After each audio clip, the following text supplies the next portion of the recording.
Bonjour tout le monde, je m'appelle Catherine Flynn, je suis professeure à l'unité d'enseignement en travail social de l'UQAC et je suis nouvellement chercheure au Centre intersectoriel en santé durable. Je suis aussi chercheure et co-responsable du pôle violence au Réseau québécois en études féministes. Mes travaux abordent les conditions de vie, de santé et les violences faites aux femmes dans une perspective féministe. Je m'intéresse aussi aux démarches de recherche engagées et vous allez voir que mon intervention aujourd'hui s'inscrit dans cette perspective. On m'a demandé d'intervenir dans le cadre de cette capsule avec mon regard féministe suite à un article qui est paru dans l'actualité le 25 mai dernier qui abordait le caractère genré de la crise de la COVID-19 et les réponses sociales qui doivent y être associées. Donc, voici mon intervention. Depuis le début de la crise de la COVID-19, nous avons beaucoup entendu parler de la vulnérabilité des aînés face à la maladie. On a aussi commencé à entendre un peu parler de la santé mentale, surtout celle des jeunes, qui se sont retrouvés privés de leur école, privés de leurs amis, privés de leurs loisirs. Ces dernières semaines, il y a certains angles morts de la crise qui se sont révélés de plus en plus. Dans un premier temps, on commence à reconnaître que les femmes sont plus spécifiquement impactées par la crise, en étant celles qui sont les plus susceptibles d'être exposées au virus. On commence aussi à reconnaître que toutes les femmes ne sont pas égales face à la pandémie. S'il en reste encore beaucoup à comprendre sur la façon dont laquelle la crise actuelle affecte les femmes en situation de handicap, les femmes en situation d'itinérance ou les femmes autochtones, la situation dans les résidences pour aînés a permis d'attirer l'attention sur la division sexuelle et raciale du travail au sein de ces établissements et plus largement au sein du réseau de la santé et des services sociaux. Alors qu'on a posé l'hypothèse que l'éclosion dans certains quartiers montréalais, notamment dans le secteur de Montréal-Nord, puisse être le produit des inégalités sociales qui y persistent, il apparaît important que la science se penche sur la pandémie dans une perspective sociale, en informant les situations d'inégalité qui amplifient l'exposition au virus chez certains groupes sociaux, ce qui ne semble pas avoir été fait jusqu'à présent.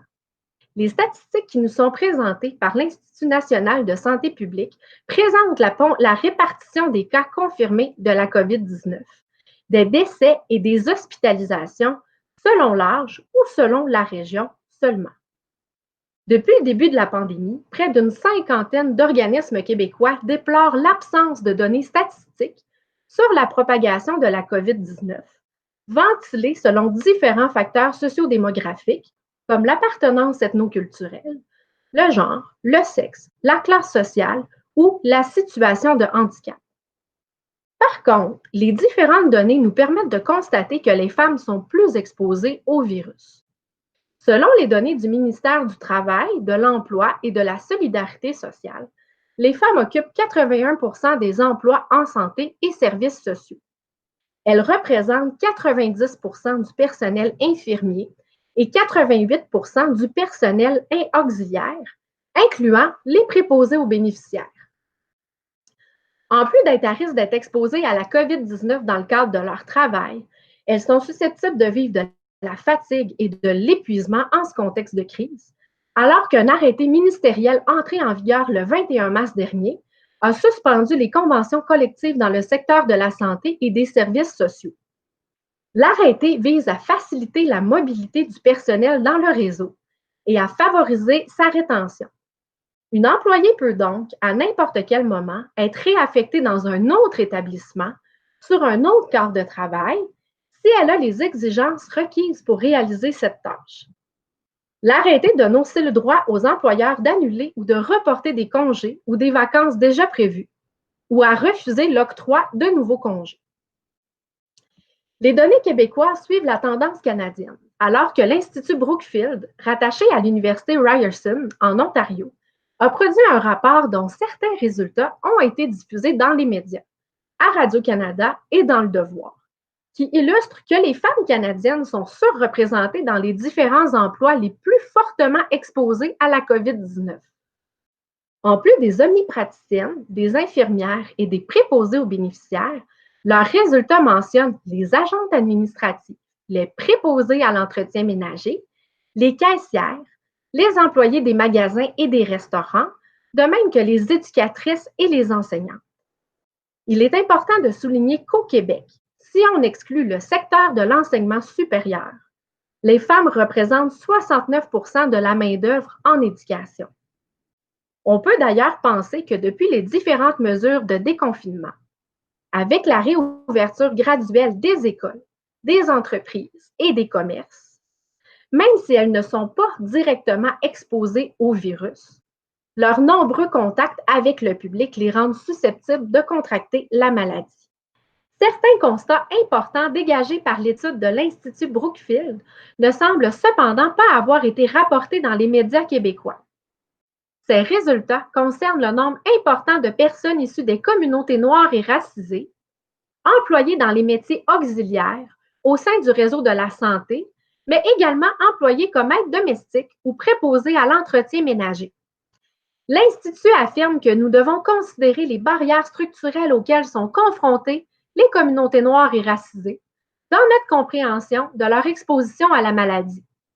Des données en provenance des États-Unis nous montrent aussi une surreprésentation des Noirs parmi les décès attribuables à la COVID-19.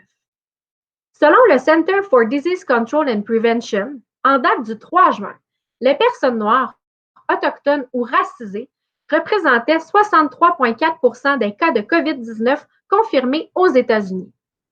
Au Québec, malgré l'absence de données concernant l'origine ethnoculturelle des personnes atteintes, la situation des femmes noires et racisées, demanderesses d'asile ou sans statut, employées par les agences pour travailler dans les résidences pour aînés, a attiré l'attention des médias. Des militantes ont d'ailleurs soulevé la nécessité de dégager une compréhension systémique de la précarité sociale et économique des femmes noires et racisées dans les métiers auxiliaires associés au care. Les études montrent que les femmes noires et racisées font l'objet de discrimination sur le marché de l'emploi, que par la déqualification qu'elles subissent. Même lorsqu'instruites, diplômées et qualifiées, elles sont maintenues dans des rôles subalternes, dans des conditions salariales précaires. Alors qu'on ait pu voir ou entendre certains intervenants dans différents médias dire que culturellement, les femmes noires et racisées auraient une certaine propension, voire une vocation pour prendre soin d'eux, des chercheurs américaines et canadiennes ont fait la démonstration que leur surreprésentation dans les métiers subalternes n'est non pas culturelle, mais bien structurelle. Leur surreprésentation serait en fait le produit de l'institutionnalisation du travail domestique des femmes noires, découlant de l'esclavage et de la colonisation. Elle serait aussi la conséquence des différentes politiques d'immigration qui se sont succédées au fil du temps au Canada, qui maintiennent les populations noires et racisées dans la pauvreté en les reléguant dans des emplois précaires, non syndiqués et mal payés. On observe d'ailleurs que les organismes chargés de l'intégration des personnes immigrantes les dirigent presque exclusivement vers des programmes ou des formations menant à des postes mal payés dans le secteur de la santé et des services sociaux.